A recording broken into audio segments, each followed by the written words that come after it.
Mallory here for Digital Trends, and we're checking out the brand new LG V10. Now this is a pretty nice brand new phone from LG.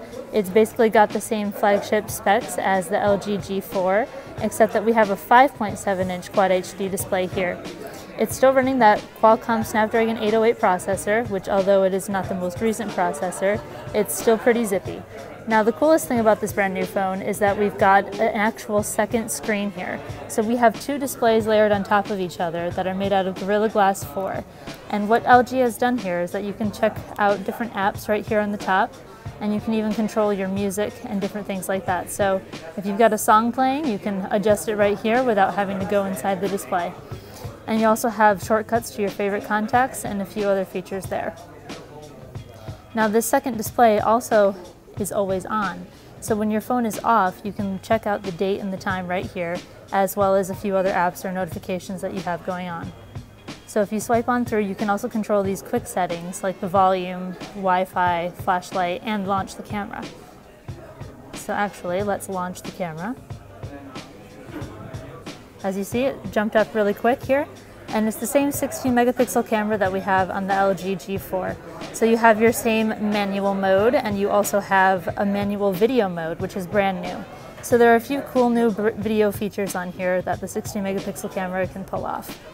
We also have some new selfie cameras on the front here. So this is a dual camera setup, and they're both 5 megapixel shooters.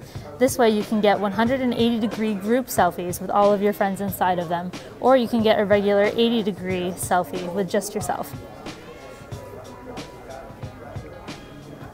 LG's gone for a kind of interesting design this time around. So we have stainless steel along the edges here.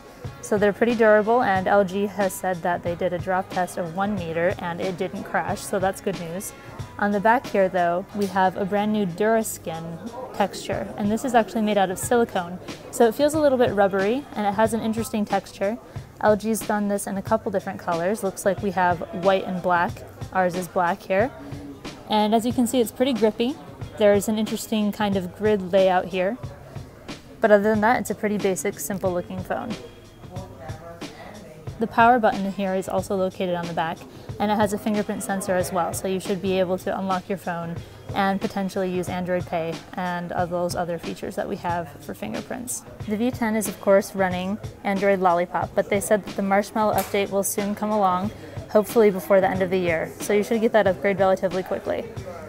It happens to have 64 gigabytes of storage built on board, but you also have the opportunity to expand this via micro SD card slot, which is pretty great, especially considering that you may have hi-fi audio files on here, as well as some pretty intense camera photos and perhaps some video in 4K.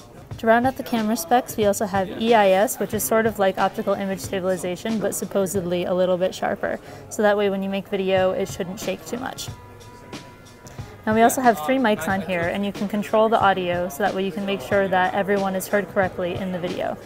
That's a pretty nice feature, and it should be great for videographers who want to use their phone to film everything. That was our first look at the LG V10.